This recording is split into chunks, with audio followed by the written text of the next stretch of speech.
So let's take a breath.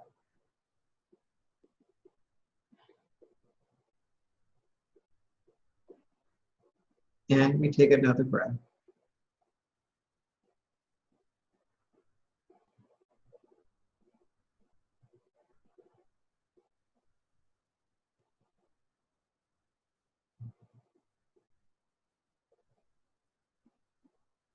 With every breath, we breathe in the breath of life.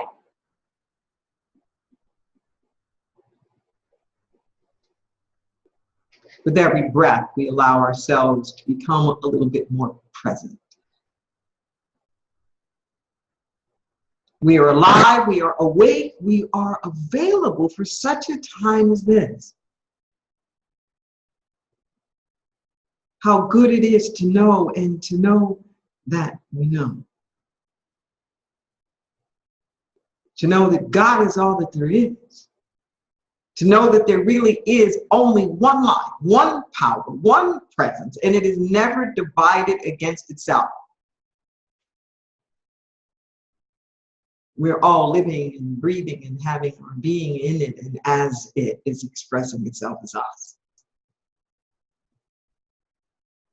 So we come here to live that truth. We come here to open up the heart space, to shift the paradigms, to do whatever it is that needs to happen in order for us to become the beloved community, inclusive, celebratory, reconciling.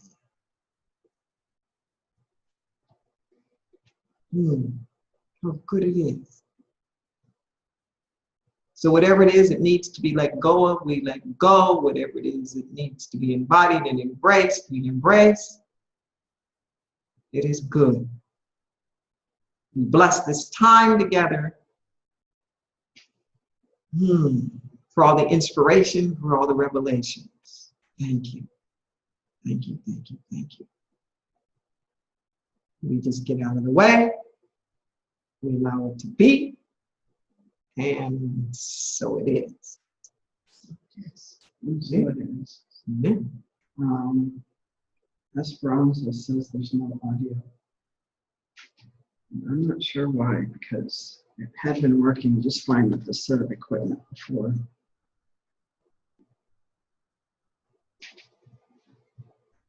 Nothing's plugged in. I tested. There's a test you do with the mic and the speakers, and the test was fine.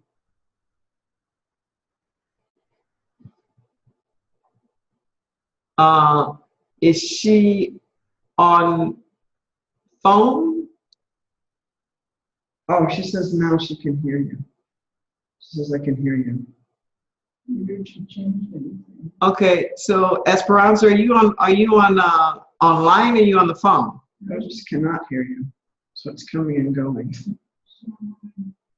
She says online.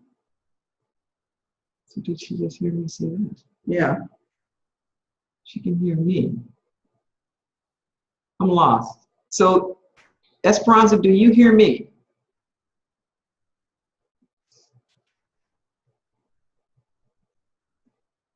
No, are you? Oh. She can hear you from the hallway. She used to stay on the phone.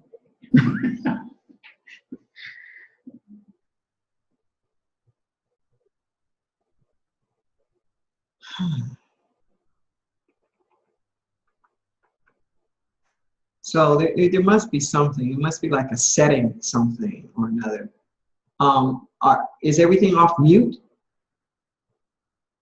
Are we muted anywhere? You're not muted. Nothing's muted. Let's see, manage. We go to manage participants just to double check. No, nothing's muted. Even Esperanza's not muted, but she doesn't have a mic, so she can't talk to us. Well, ask her to call in. Okay. And see if that makes a difference.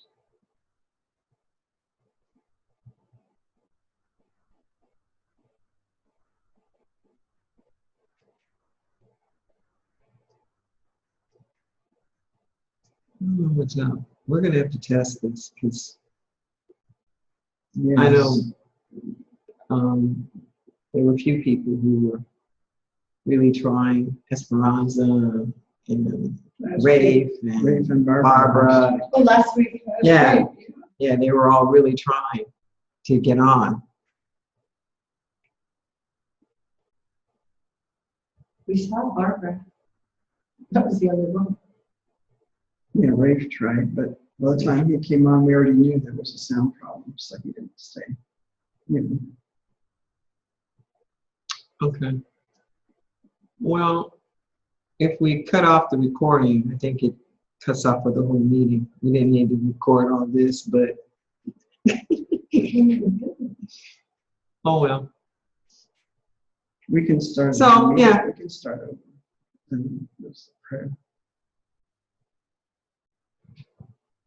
You know what? At this point, let's just go for it. So, gratitude. Yes.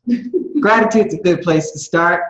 Anybody got anything you're grateful for, regardless of circumstances and Yes. conditions? It's real important. Mm-hmm.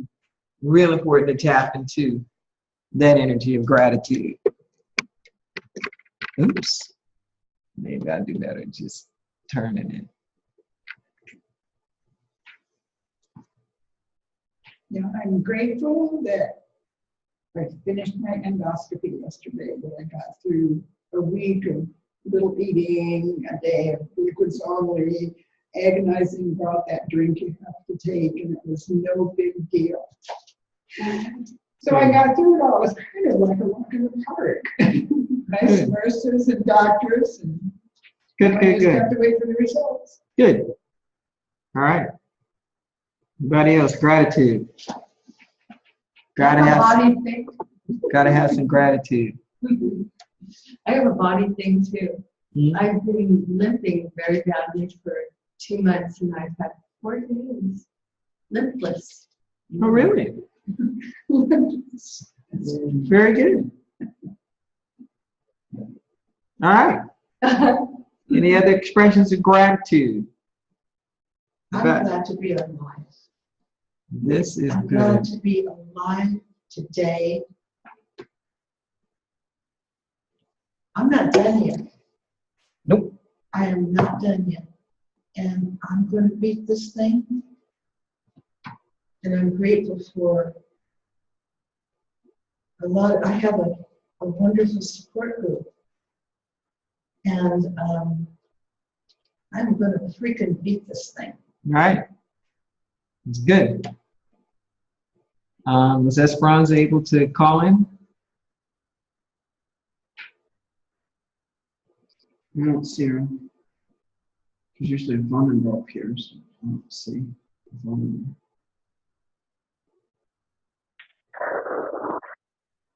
Oh, I hear something. Esperanza? Yes, Okay, so you can hear us now. I can. Okay, so you can hear us on the phone and see us on your computer? Yeah. Okay. Do what we gotta do.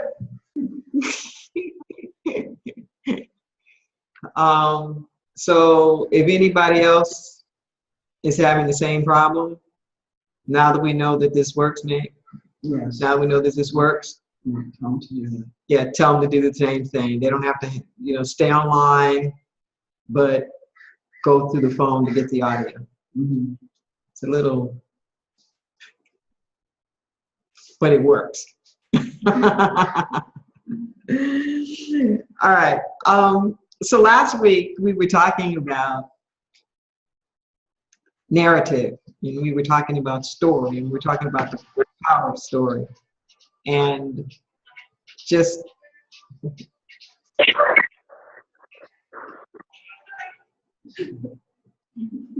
it's not a bad idea if everybody check your phones.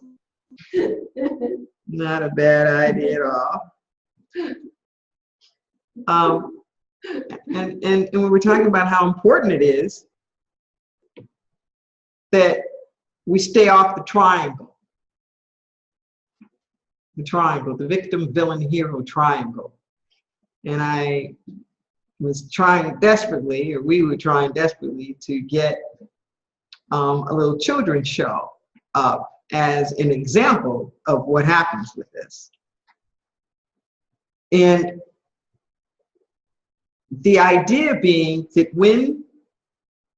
whenever we are conveying information, whenever it is that we're like literally telling a story, and the reason why story gets to be so important is that that's where we live. It's not the circumstances, it's the story that we tell about the circumstances that creates our experience. The experience is never the facts. It's the internal dialogue. It's how we interpret the facts that create our experience. And you can't move, you can't shift, you can't change without a reinterpretation of the story. It's extremely important that we understand that. If you change the outer circumstances, but you don't change the story, you will recreate those circumstances again. Are you with me? No. I'm getting the same with the Yes. same individuals. That if I have a story in my head about how hard life is, about how nothing's ever fair, I can try as hard as I want to and get this one particular circumstance resolved. But if I don't change my story, I'm just going to keep coming up against that same thing again. If I'm in a relationship with you and I think, whatever, you're a jerk, there will be an infinite amount of evidence that will keep reinforcing to me, you're a jerk. It's not going to change when you stop being a jerk. When my perception of you being a jerk changes, then I'm going to get to experience something different about you. Okay? This make sense? Yeah. Okay. So why do you think this little spiritual truth is important in society? Oh, Why is this, the awareness of this basic spiritual principle, how does it work? This very thing that I'm saying, not just on a personal level, but on a bigger level. Yeah. well, it tricks the whole process of separation Mm-hmm. into, when it's reperceived, the door opens and there's not me and you in the same way. Mm-hmm. So it, Yeah. And what happens if we don't change the story? similar. Generation after generation, administration after administration, war after war, nothing really changes until we change the story. And if we do, Mm-hmm. it stops the ripple Yes, everywhere. yes, yes. Yeah. Do you want to say something? Yeah, it's what we affirm. Mm-hmm. It's what we affirm to be true. And what happens to what we affirm to be true?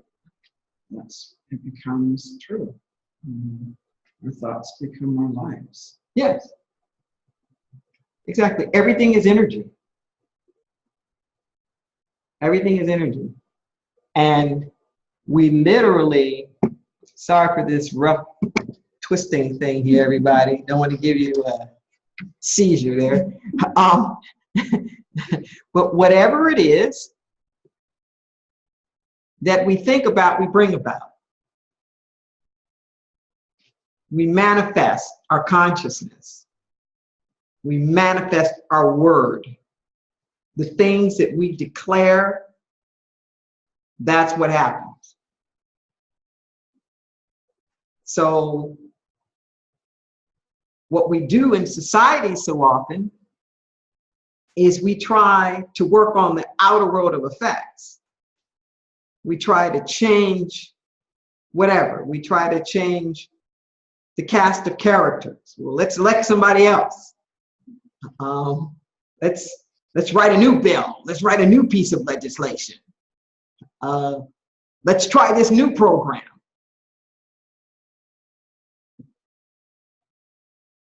But it doesn't make that much difference. Because whatever your underlying idea is about the people, places, and things that are involved, everything that you do is just going to keep reinforcing that. So say, for example, if I really believe that poor people are just shiftless and lazy, and the reason why they're poor is because they are, you know, losers and just haven't tried hard enough. If that's my fundamental view, it doesn't matter how many poverty programs that we put into place, that those programs will just reinforce that. Those programs will reinforce that paradigm. There's not going to be a shift. This is so important for this work that we're doing about the oneness. Because what it means is that we have to change. You feel the difference in that? Most of us are trying to figure out what to change. But the what to change isn't going to change until we change. Is Esperanza trying to say something in there? Well, Esperanza and Barbara say they can hear, so the sound is on. Okay, this is good. All right. Do they have comments that you want to make? Yes. Well, Barbara was saying earlier, Aren't they on the phone too? Or they can hear through they online? can hear online. Oh, okay. But we don't see them. Are there videos on? Yeah, I get that. I'll get that. Barbara was saying it reinforces the paradigm before you said that. Okay. So if they can hear us, we should eventually be able to hear them. And we can actually have conversation going on here. Deborah, All right, can I yes. ask you something while we're doing that? Mm-hmm. It's been coming to me that the cause and effect are actually backwards. What would you say about that? I'd say it's like chicken or the egg. Is that they're really, since nothing's linear, it's like which really comes first, the seed or the flower? You know, every seed is within the flower, and you can't have the flower without the seed. I mean, there's a holistic. It really isn't like an ending or beginning. It's all there together. The cause, Mm-hmm.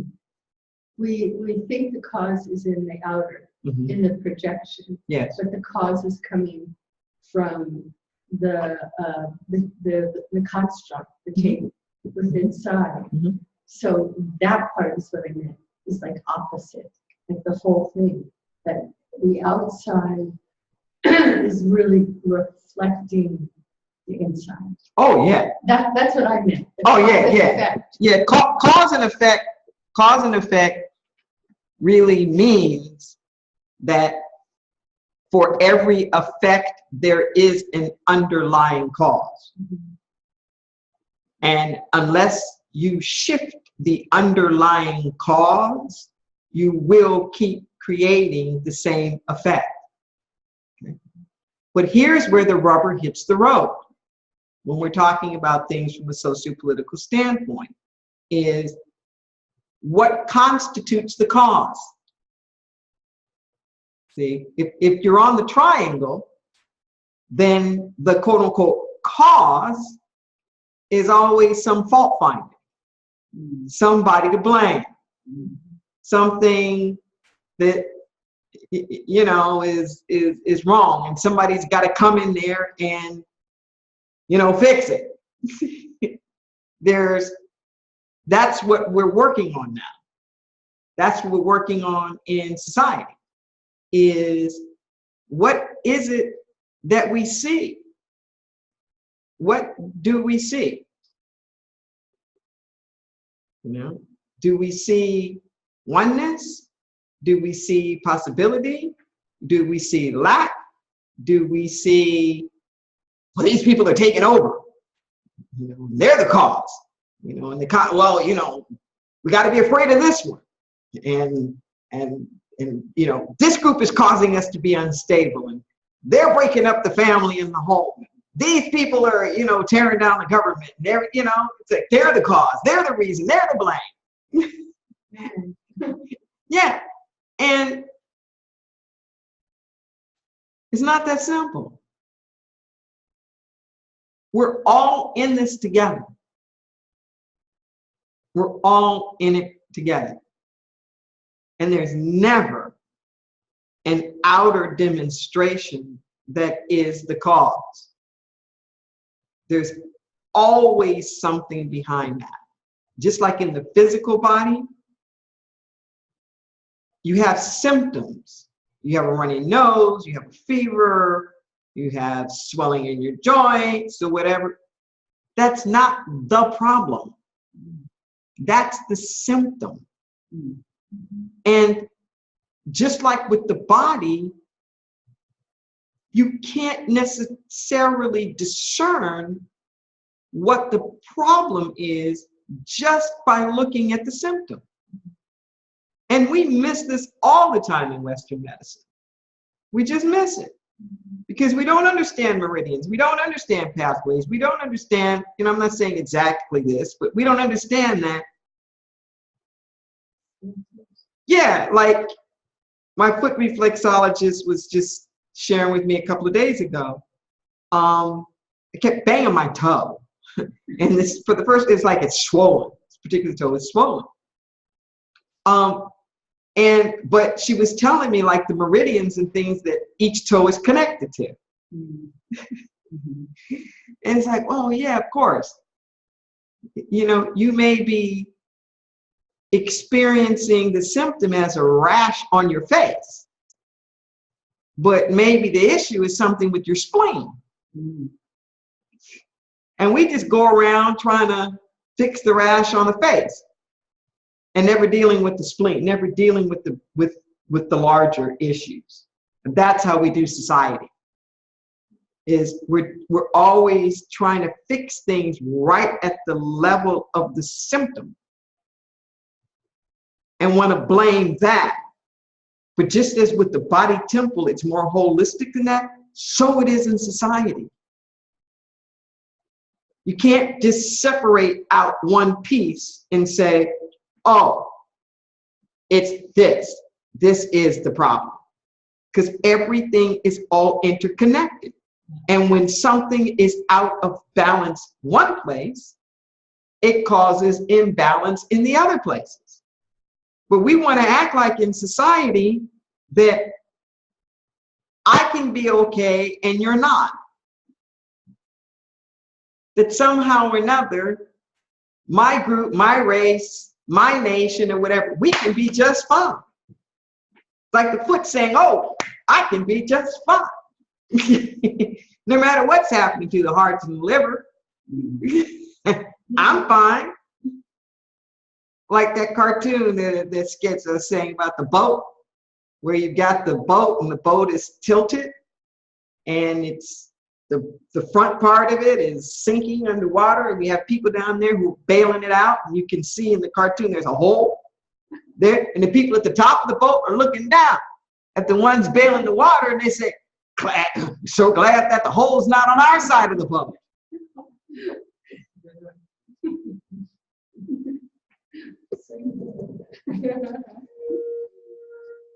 I wanted to comment on backing up a little bit, what you started talking about at the beginning.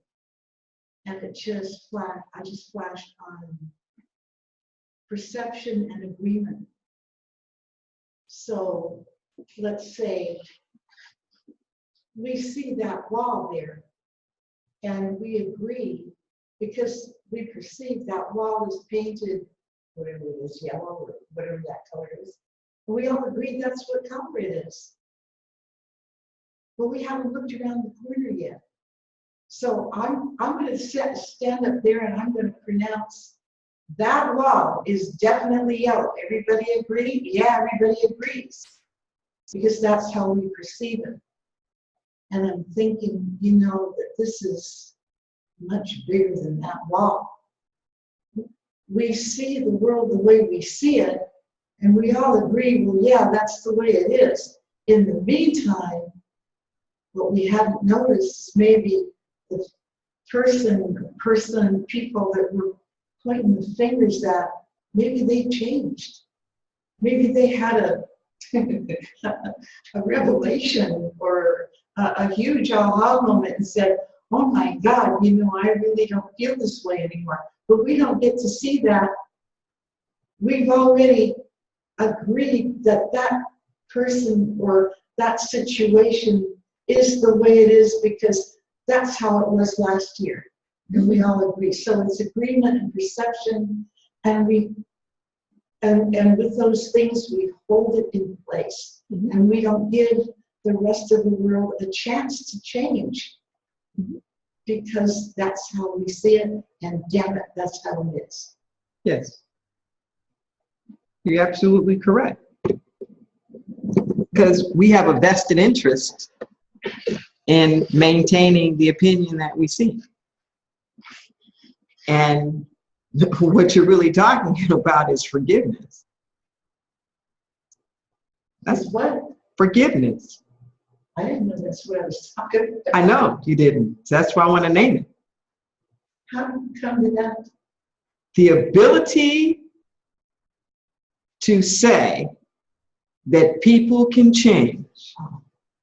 The ability to say that just because it happened this way before doesn't mean it has to happen this way again.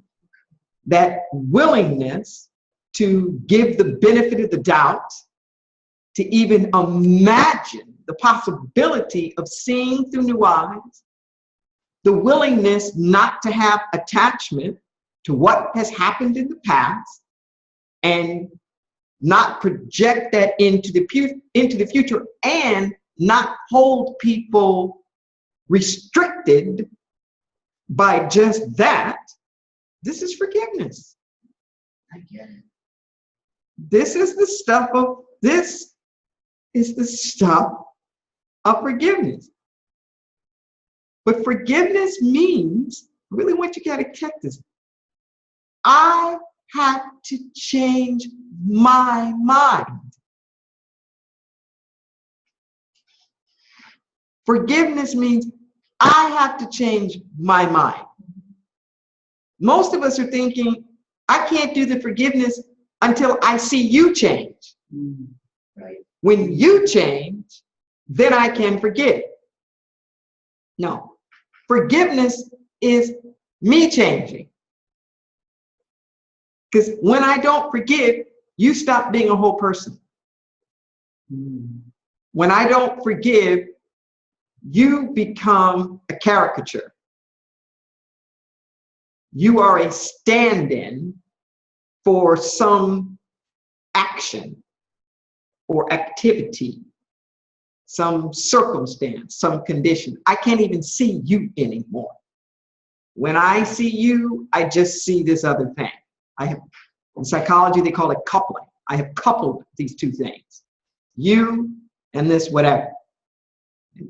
And to show my disdain for the action, the activity, or whatever my perception is, I have to keep withdrawing my love from you. So my dimming my light, my withdrawing, my living in anger and rage and all of that, is my punishment that I push off on you. But who's the one who's really punished? That's why you are able to do the work that you do, the prison work, the prison outreach work. I get that now. it's for the longest time, you know, I wondered, how do you and other people do that work? I could never do that work because I held these people accountable, and I could never forgive them. I get it how you can do that work now, because you've already got the consciousness of forgiveness. And you do what you do, and they pick up on it, and because you are the way you are, and because you have that forgiveness in your heart and compassion, they can change. Yes. They have permission they're giving themselves permission to change. Yes. I get it. Oh my God. That's a huge revelation. I'm glad that you got that. But at the core of it, though, the change, I'm wrapping this to all the stuff that we've been talking about all these months. The change is, and what you're really seeing is that I don't hold myself superior to them. See, that's where the rubber hits the road on the forgiveness. I'm better than you.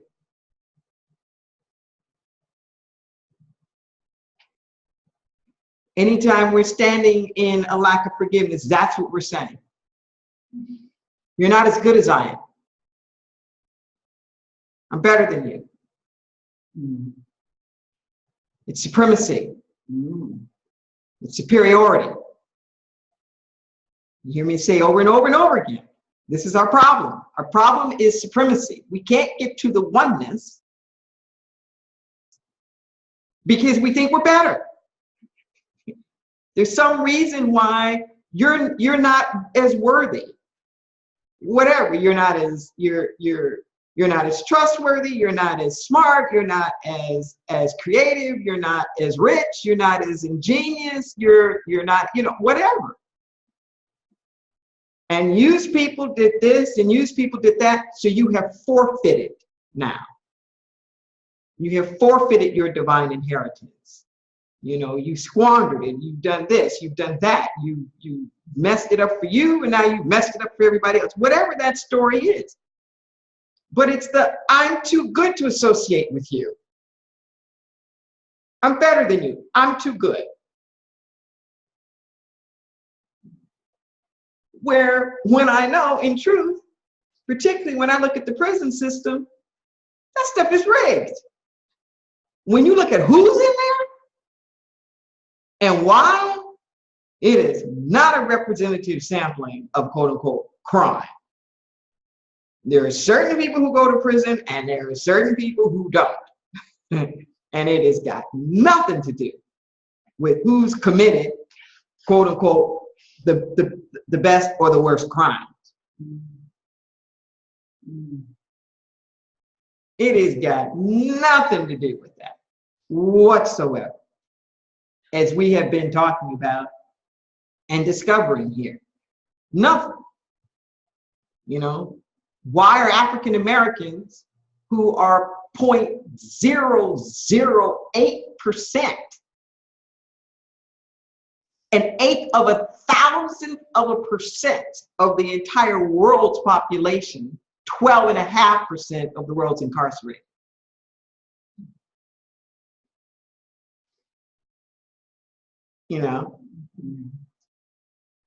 It's not because African Americans create thousands and thousands of times, more crime than, what their population is. That's not what's happening. Yeah. What did Barbara says? Barbara was saying about love, but then you don't get to experience your love when you withhold it from others. Exactly.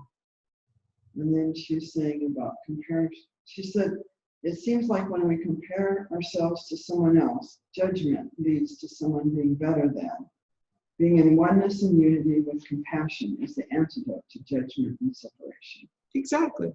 Yeah. Exactly. It's a superiority thing. Mm. Whenever there is a lack of forgiveness, there's contrast, there's comparison, there's judgment. And growing up in my Pentecostal church, there was a phrase that we used to have that the older I get, the more I understand it and appreciate it, which is quote unquote, there, but by the grace of God, go I. Mm-hmm. Say that again? There, but by the grace of God, go I. Which basically means I'm looking at you, and whatever you're in and whatever you're going through, under other circumstances, could have been me. Mm-hmm. Yeah. And I don't have to be so much holier than you, because I'm not really better than you. And it's just truly been by God's grace that I'm not in that circumstance, or I'm not in that condition. You know, I don't know everybody's story in here, but I can tell you now, I've done stuff that could have gotten me in jail. I think throughout our lives, everybody's probably done something that could have gotten them in jail. Amen. Some people are just, you know, it like, for some people, they're going to be, it isn't even luckier, it's that the system is going to pass them by more. The system's just going to pass them by more. In Alcoholics Anonymous, we recognize this every single day. In every meeting that I go to, and I go to a lot of meetings, we talk about how it was before we got sober, you know, and how it could have been worse, and how we're still alive, but that guy over there, or that woman over there, didn't make it. That's when we say, there, but for the grace of God, go I. It could have been me. It could have, you know what I mean? So we say that, we recognize this all the time. All the time. It's a very humbling experience. Yes. Yes, It really is. it is. So it changes our story. Okay. So my story isn't about, oh, you bad people. When I'm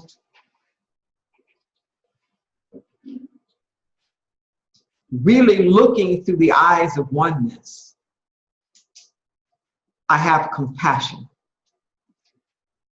When I'm looking through the eyes of oneness, I have a little more understanding. I even have a greater understanding for what I perceive as your lack of understanding. There's a line that Martin Luther King has in his speech Beyond Vietnam, when he talks about what strange liberators our American soldiers must have looked like in Vietnam. You know, when it was so clear that that's not what they were doing. And he said, you learn a lot about yourself by looking at yourself through the eyes of your enemy. You learn a lot about yourself. But most of us can't do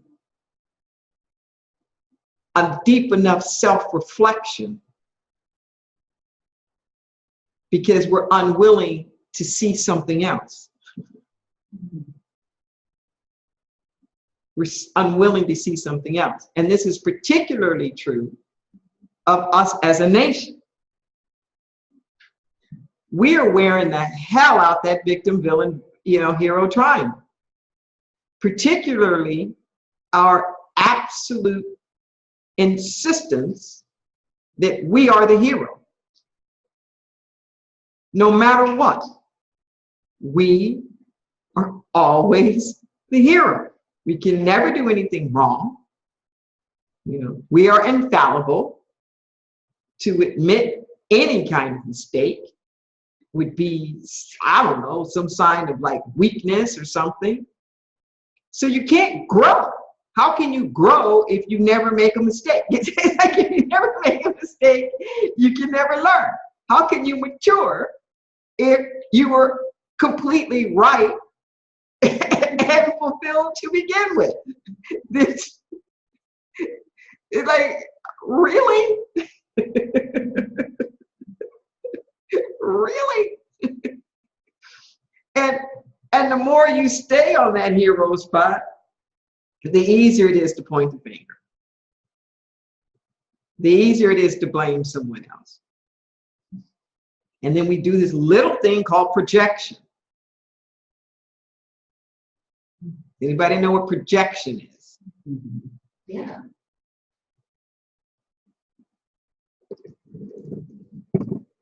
What is projection? I'm going to give you an example. Okay, so I'm feeling fear, and I really am. So I'm feeling fear, and I'm talking to you, and I'm saying, what are you afraid of? Why are you afraid? I see that you're afraid. Why? And I'm putting it all on you. Okay, that's one way. Projection, another way of projecting is, people do this with animals all the time. Especially people who have little dogs, and they're very yappy dogs, and they'll say to you, "Oh, he just thinks he's a big dog. He's a big tough old dog." Well, maybe that dog doesn't think that. Who knows what that dog's thinking? But the owner's saying that's what he thinks. Or if you say to the owner, "You have a beautiful dog," the owner will say, "Oh, he thinks he is too." Yeah, you know, generally speaking, you know, literally to project, to cast forward. And like we're using a projection screen now. So it means something is one place and it's thrown off onto another. And in psychology, projection is that place where we ascribe to others the things that we can't see in ourselves. So we see it in them. And then we go about the business of trying to reform them or change them or get rid of it or whatnot through them, because it allows us a chance to be holy. And it allows us a chance to be pure. And then I get to take your inventory instead of my own. Yes. So, yeah. Well, I think this fits in on, there was one time, I don't remember what it was that he had been doing, but my husband had some kind of behavior that was upsetting, and I kept responding as though he was doing that behavior. And he called me on it. He said, "You haven't noticed that I've changed." Mm-hmm. And I hadn't noticed that he was no longer coming from that reaction position that I was so accustomed to. Mm-hmm. And fortunately, he was aware enough to see that I was reacting to the old him. Yes. And I think, you know, that's about projection. I was projecting my old belief about him. Yes. Mm-hmm. Yes. And also, in this, not with this husband, but with my other husband, I married my mother. I married my problem parent so that I can continue to work on the things that I haven't been able to resolve with her, with my primary partner. Yep. Well, we do that. Oh yeah. Oh yeah. Your partner becomes your parent very quickly. Whatever your unhealed stuff is. Yes, indeed. I wanted to bring up the other aspect when you're willing to start seeing the cause coming from here, then everyone that comes into your presence, especially if it's irritating or hits the resistance, is such a gift. Yes. Because then it's giving you your opportunity to bring that cause out. It could have been very, very, very, very, Exactly. is often, you know, so it's like, oh, thank you. Oh, thank you. Oh, this really sucks, but oh, thank you. Yes, exactly. And that's the point that I've been trying to make about this time that we find ourselves in, this socio-political climate, is that it's that very thing. We're having a chance to be reflective now. We can't keep pointing the fingers. Well, it's this problem, or it's the red, it's the blue, it's this administration, it's all of us. And it is our dynamic together as a group. It's like a dysfunctional family. But everybody has a role in it, so to speak. It's like everybody becomes part of the dysfunction. That's why I keep saying those of us who consider ourselves to be progressive, have prayed in this moment. It may not have been what we thought it needed to look like, but if our prayer has been about healing, if our prayer has been about growth, if our prayer has been about transformation, if our prayer has been about, unleashing all of our potential and all the rest of that, then what we have been saying is that we're willing to do the work. If we've been praying about one life, one love, unconditional love, then what we have been praying is saying, and now I'm willing to take a look at all the conditions that I've placed. Now I'm willing to heal the things. Because see, you can't heal what you don't feel. You cannot heal what you do not feel.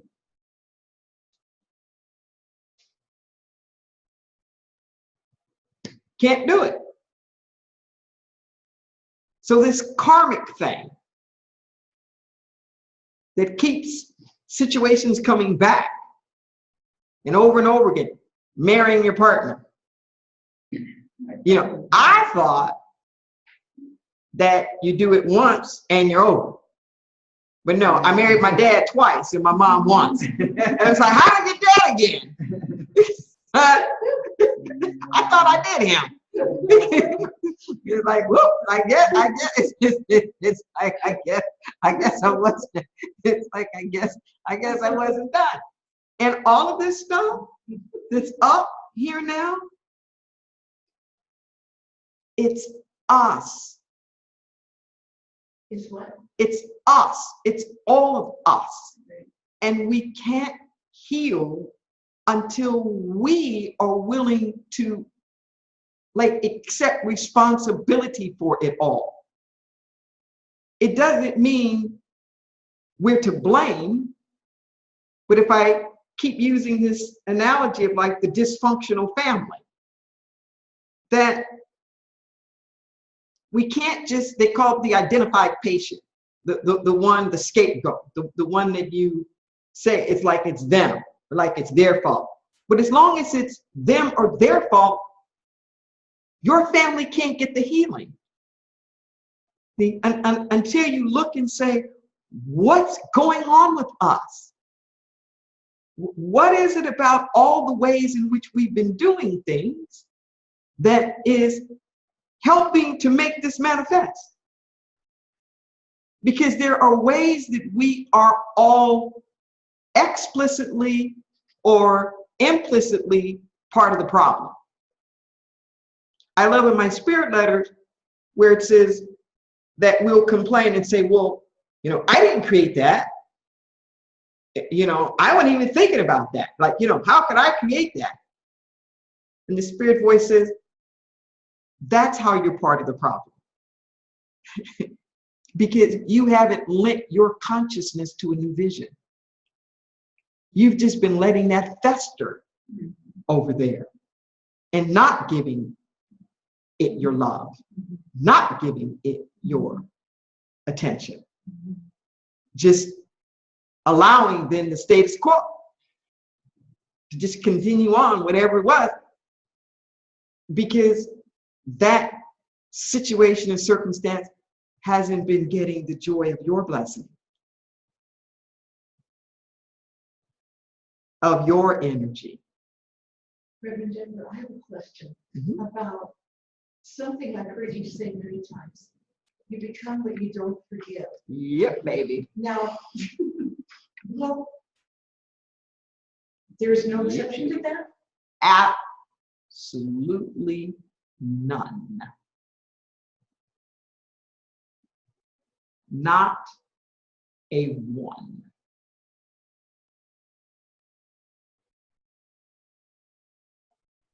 You become what you do not forgive.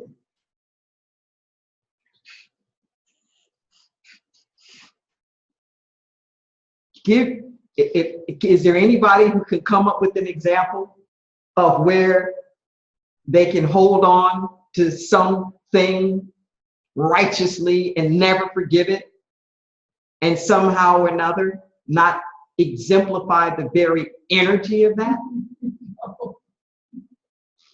I'm not sure. I'm not sure. Look, the one person in my life that was no longer, that I could not forgive, and I told you about this, was an abuser, a sexual molester. I was not an abuser or a sexual molester. You're talking about symptoms. Talk about what? Now you're talking about symptoms. You're talking about the way that the dysfunction manifests itself. Yeah. It's like somebody might get a runny nose and somebody else might get a fever. The outer may not look the same, but they're still suffering from the same inner. There's something that drives people to be abusers. There's something that happens there that doesn't just come out of the sky. They're in some pain. But I didn't become that. No, you didn't. I didn't become that, like that person. I never abused or molested anyone. Okay. Oh, wait a minute. I verbally abused. Okay. I was verbally abusive. Okay, there you go. Oh shit. I mean, sorry. Yeah, exactly. So, But there's no buts. There are no buts. You become what you do not forgive. You become it.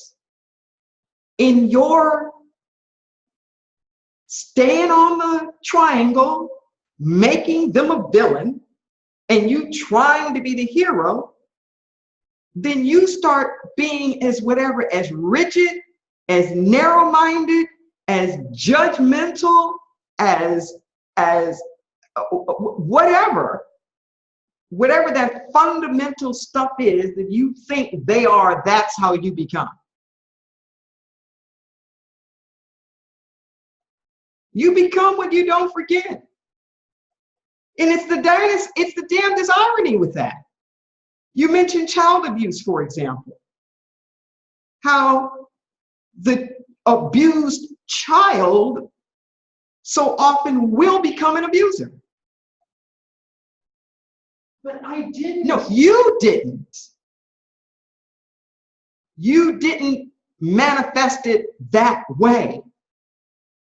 But you just got through saying. Verbally abusive I was, yes. Okay. So somebody does it sexually, somebody does it verbally, but whatever that is that drives somebody to be abusive. Now we're just playing the superiority game. Which abuse is better or less offensive than the other one? You know, it's like ranking them about, you know, like which one's the worst? Well, that one was worse. You know, well, this one was higher. Well, I didn't do that. Well, I didn't do this. You know, it kind of, this may not seem funny to you, but for those of us who do prison outreach, it was hysterical. So I think I told you that I do this whole thing on hate crimes. And there are these particular exercises where we do these cross-cultural dialogues. And so there was like, you know, the Latino brothers, and they were sitting over there. And at this particular juncture, they were talking about like, what are some of the stereotypes? What are some of the things that you go through that you really don't want to go through anymore? So this one guy says, I'm tired of everybody thinking of us. You know, he was talking about Trump, as rapists and murderers and, this and that, that stuff that Trump kept putting out about the Mexicans, undocumented Mexicans. You're tired of them.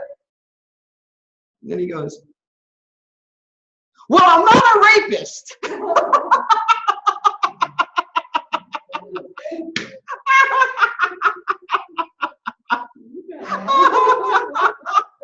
And we all fell out. And then he just got the saddest look. And he just said, how much he regretted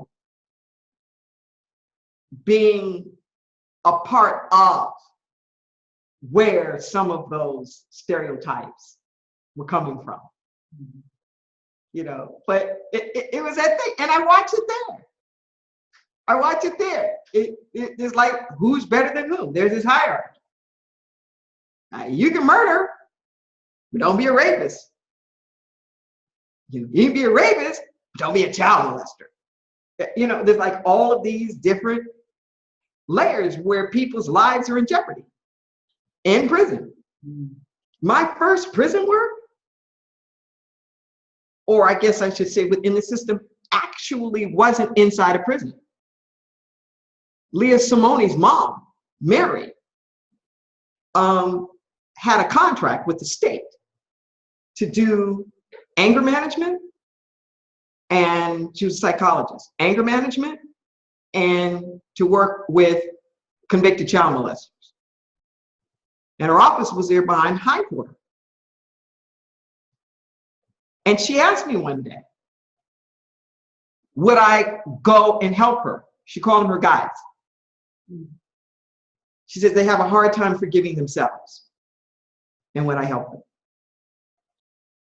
And I remember that was the very population I had the most issues about when I was in crack training. I was just, there's no way. And like, how can you do this? Blah, blah, blah. Because I had people and trainers and whatnot. That's what they did. That was my first venture. And my first trip into prison was with Valerie Joy and Leah Simone's mother. It was the three of us. Into the very prison in the very yard that we go into now. But that's how I first got started in it. Not actually, and I'm bringing that up to say, they don't even put them in prison. What did you say? They don't put the child molesters in prison. What happens to them? For their own safety. Yeah. Where did they put them? They're under some very rigid, like house arrest kind of stuff. And we hold that, and not just child, but any kind of sex violation. If you're a sex offender, you got to register. Every place you go, you got to tell everybody, blah, blah, blah, blah, blah. This is what they've used against the gay community forever. And still do in so many states. this last part is such a good example of what you're talking about, the hierarchy of supremacy. Oh yeah. Of that, what they are not even putting because of the mind. Yeah. That's so low ranking. Yeah. That they'll kill. Yeah. Or, you know, if you're a Martha Stewart, you know, you're going to be in the, you're going to be in the, you're going to be in the Riviera version of prison. Or, you know, you could be Bernie Madoff and steal $65 billion and get in the country club He's in resort. Yeah. One of those, you know, one of those nice ones.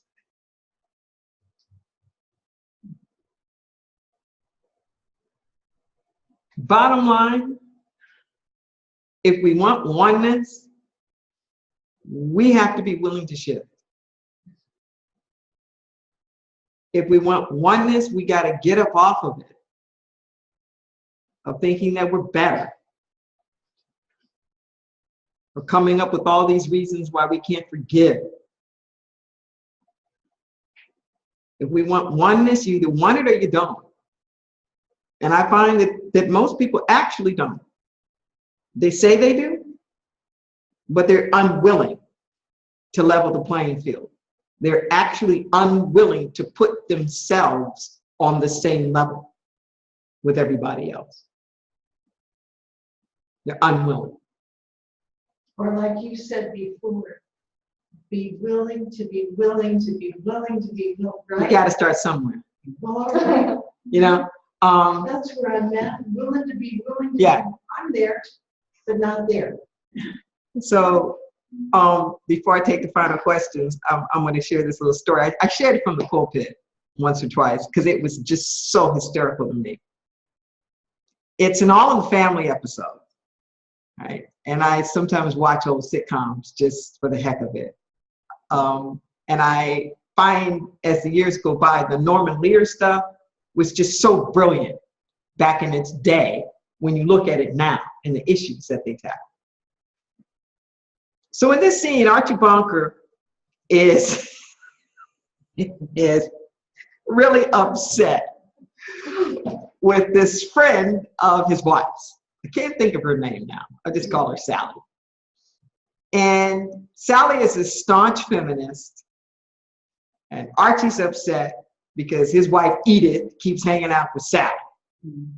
And she's getting more feminized and doing things like not being at home with his dinner when he comes home and all these unthinkable things. So he has the right idea. He knows what he's going to do to solve this. He's going to get Sally a job because Sally's got too much free time on her hands. He goes to his HR department, tells them about Sally, and sure enough, the company hires Sally. He's thinking, great, fine. So as the show's going on, they show Archie in his boss's office.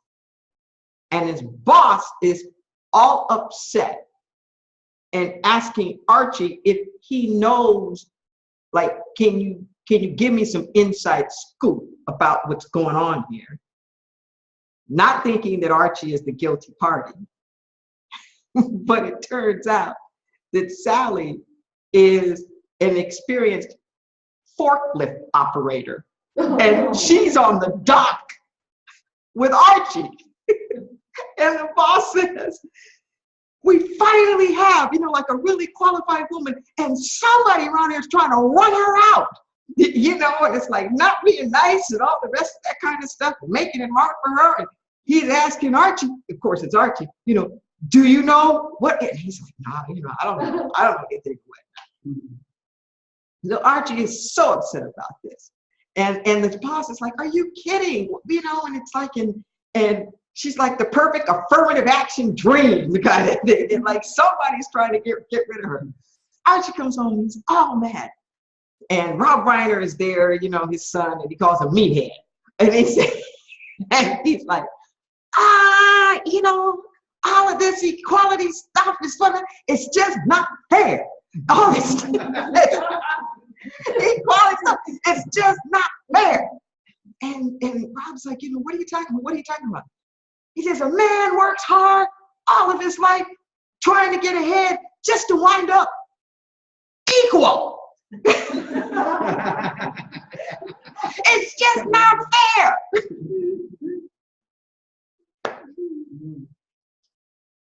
It was very interesting. And I thought to myself, did that not say it all? It's not fair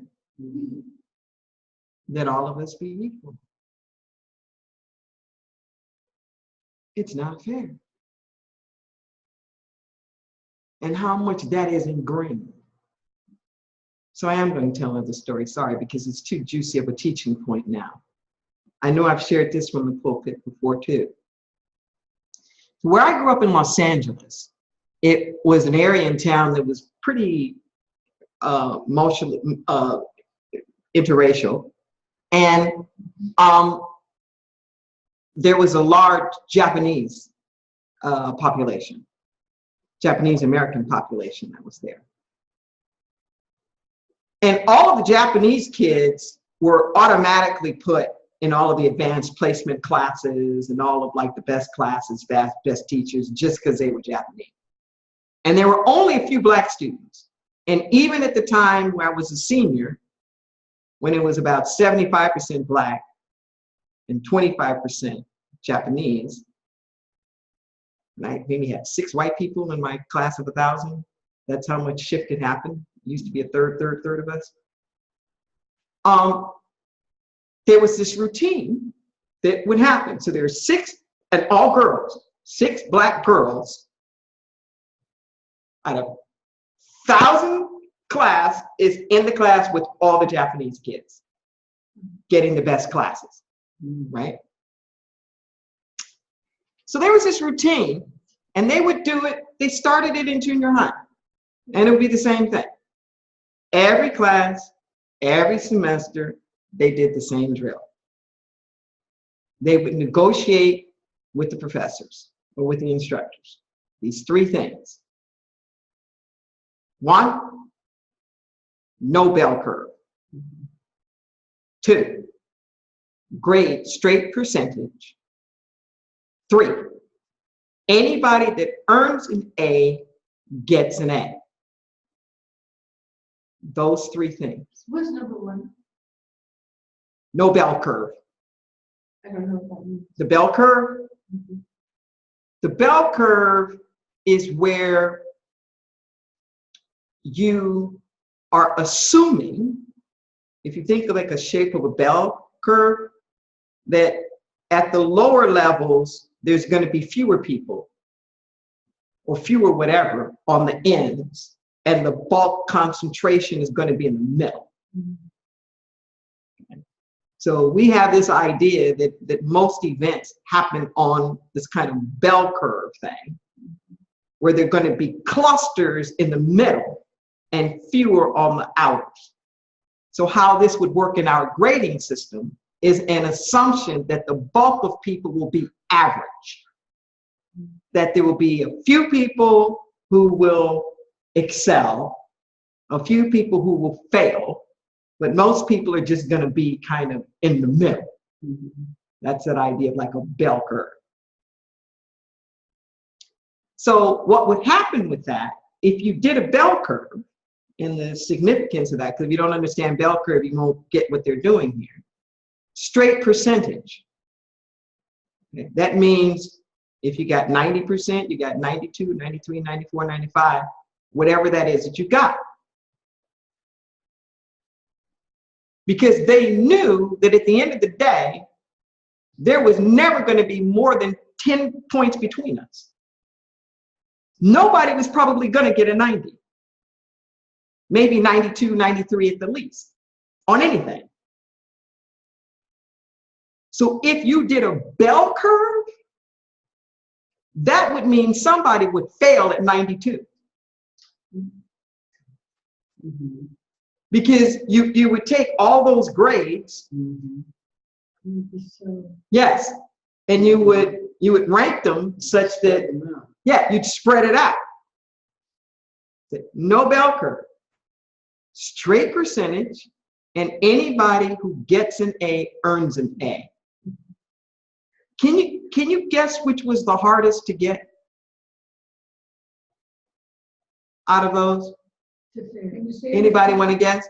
bell curve? No bell curve, grade on straight percentage, and everybody who earns an A can get the A.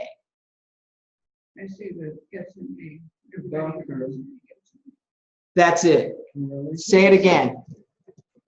Everybody who earns an A gets an A. Hmm. Everybody who earns an A gets an A was the hardest thing to negotiate for. You know why? Because we have an educational system that assumes mediocrity. Mhm. Oh, yeah. We have an educational system that assumes that if everybody in the room gets an A, the teacher's not doing their job. That if everybody in the room actually masters the material, Mhm. teachers would get punished Yep. for quote unquote giving out too many A's. Right. Okay, so just let that sink in for a moment. Mhm. So in terms of the expectations, in terms of the narrative, in terms of the story, Mhm. that as a society, we don't even have a narrative and a story that everybody is going to make it, or that everybody can make it, or that everybody should make it. It's most extraordinary. And I am so glad that I grew up with this, because what happened then is it took away the competition. Because there was no bell curve, Oh, your A getting an A didn't affect my getting an A. Right. We could all get A's. Mhm. So we shared. And there was something about setting the curve. If somebody got a 99, that was where the curve was set. If they got Yeah, 92, that's where the curve was set, and everybody. exactly. So mediocrity could be, you could get an A with mediocrity. Yeah, exactly. Yeah, 60. Exactly. Or like they did, these overachievers. Because I remember, like this guy wanted to give me a B. Yeah. And I was like, I said, what? Well, they got like 115, 120. Who cares? They didn't have to turn in all that extra work. Why should I be penalized? Because they did all the extra work too. Mhm. No. Yeah. Do you remember the author Ayn Rand? Ayn Rand. Yeah. Yeah. I mean, I know of the name. Well, Atlas Shrugged, and what was another? I don't remember, but I remember Atlas Shrugged. Yeah. She was a staunch promoter of excellence. Mhm. She, like you, she loved excellence. Mhm. Like me too. But I mean, she was like extreme. So if you have never read her books, I recommend. What was the other one besides Atlas Shrugged that was so good? That was just the top bestseller. Ayn Rand, A-Y-N. I have to check it out. R-A-N-D. Yeah, Okay. she was a bit of a fanatic about it, Mhm. and but I mean, she made sense, and she talks about what you're talking about. Mhm. She would not have ever sat still for some bell curve. Well, but that's how our schools and systems are run. Can you see what my point here is that this is a big paradigm shift. To have oneness, we have to want for everybody to be able to win. Right. But we have not set up our paradigm for everybody to win, or to even want everybody to win. Because we've set this up with this idea that you're going to get ahead of me.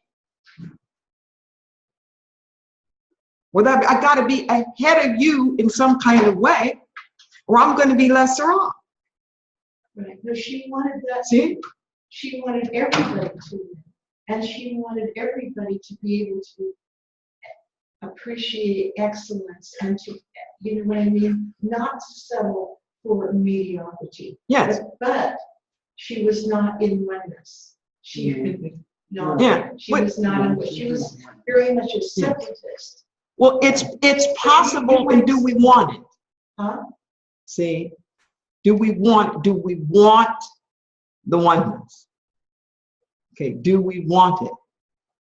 Are we willing to shift how we see things so that we get out of this constant competitive, get out of this whatever, this narrative, get out of this superiority thing, or I've got to be better, I can't help you, you might get ahead of me, or you know, I got to make sure my family has mine, or like whatever. It's like whatever that stuff is that's so like ingrained in us, but we're the worse off for it.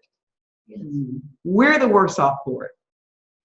And we have an extraordinary opportunity here. Isn't it wonderful? Yes. To grow, to love, to care, Yes. to share, to lift each other up. Yeah, Barbara had to leave. She said reflects the basic paradigm of nine-nothingness. Yes. There's so many A's. Uh-huh. Thank you, Rev D, and everyone. I got to get back to work. See y'all next week. Okay. All right. Well, we're about to close out. Oh, was that do it past you up? Oh. Did you want to say something? And we'll close. I forgot my thought. I'm sorry. That's okay. So was there anybody online that wanted to say anything? Esperanza, did you want anything to put in the chat? We have Esperanza online. Okay. All right.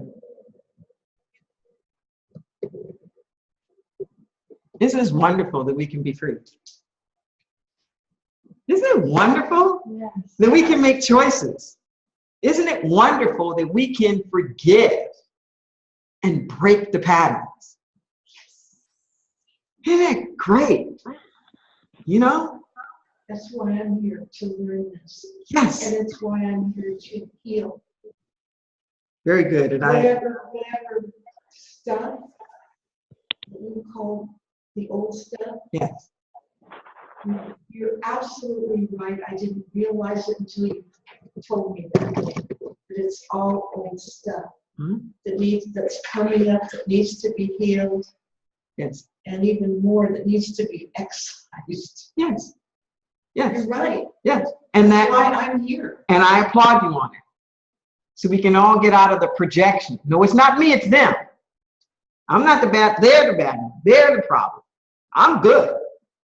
You know, I'm not like them. He's like, no, and it gets us all stuck.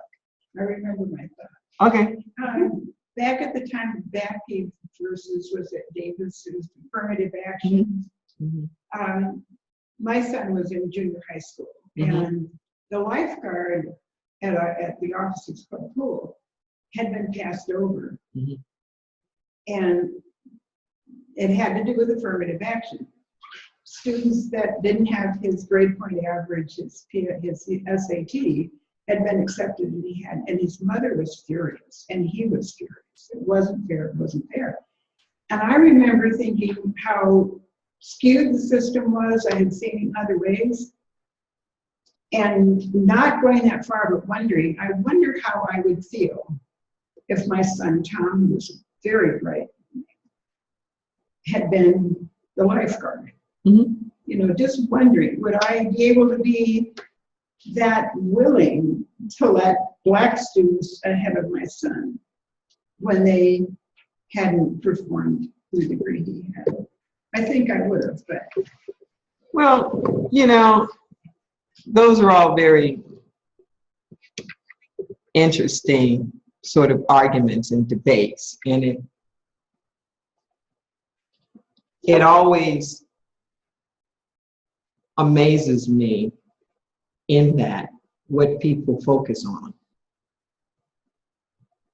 that how many other white people got in and he didn't get in. And they're not mad at them. You know, it's like they're not mad at them. And you know, when you've heard me talk about revisionist history, Revisionist history is where we change the story. It's one way, but we make it seem the other way. Like, we think of scalping as something Native Americans did to white people, when that's what white people did to Native Americans. It's a projection. Yeah, it's a projection. And it revises history, where it makes you the good guy. It's like it takes the whole thing and distorts it. Where we make affirmative action in our minds about unqualified people. That's what most people have in their mind. But that's not the origins of affirmative action. I have seen enough of the other side where, because of the way Black students were oftentimes treated and perceived, that they didn't get the attention that the white students were getting. So it was oftentimes not because the Black student was not capable of doing the work. Right. The origins of affirmative action, and we really are going to end, but I can't let that say, let's bring this up without saying it. The origins of affirmative action was just the opposite. One of my clients was AT&T, and to this day, they still have the largest female class action suit against them, where the women kept getting passed up. Like, the qualified women kept getting passed up for the men. And they would wind up training these men, but still wouldn't get the promotion. And on the affirmative action stuff was really about, like, take action that affirms.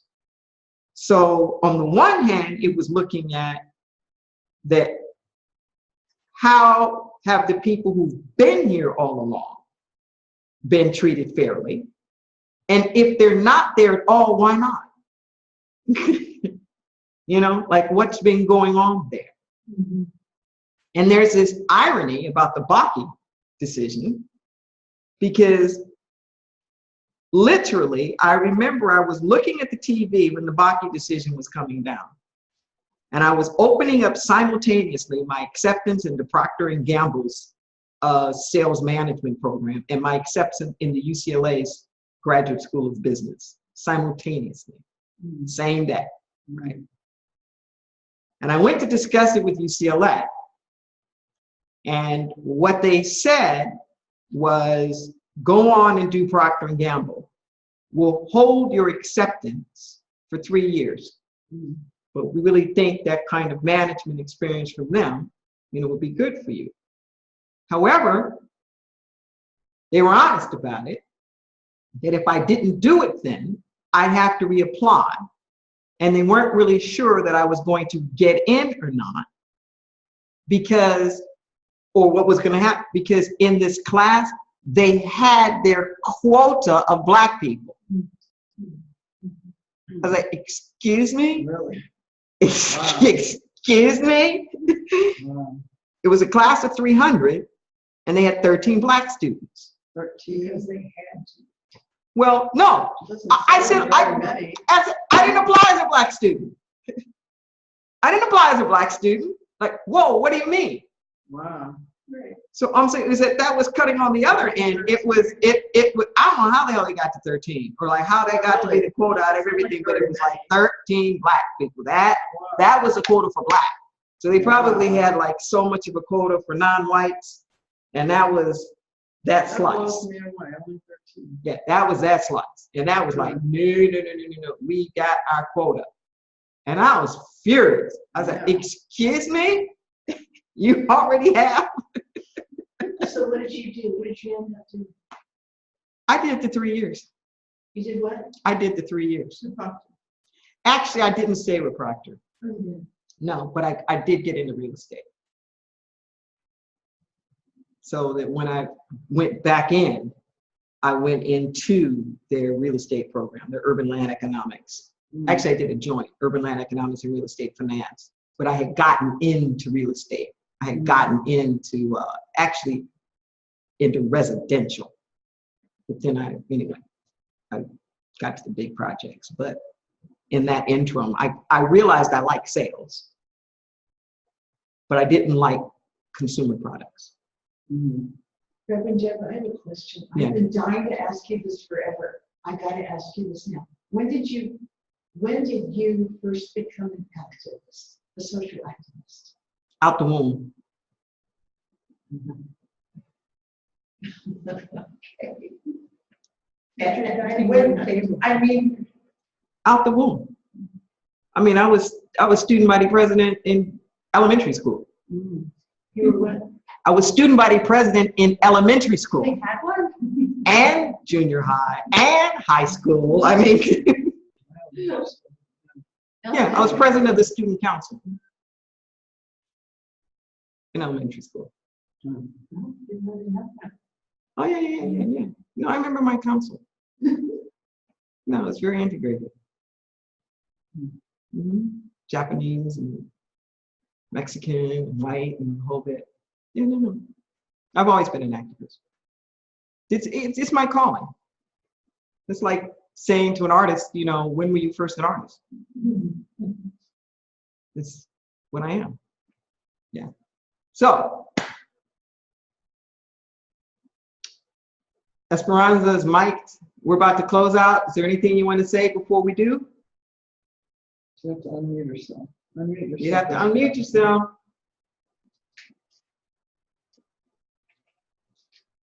She might be doing doing something. something. All right. Any closing comments? Thank you. Yeah, thank you. All right. So let's stand and give ourselves permission. I give myself permission to be all I can be. I give myself permission to live passionate and free. I give myself permission to be all I can be. I give myself permission to live passionate and free. Sacred consciousness and multiply. Multiply it. See. Thank you, Callie.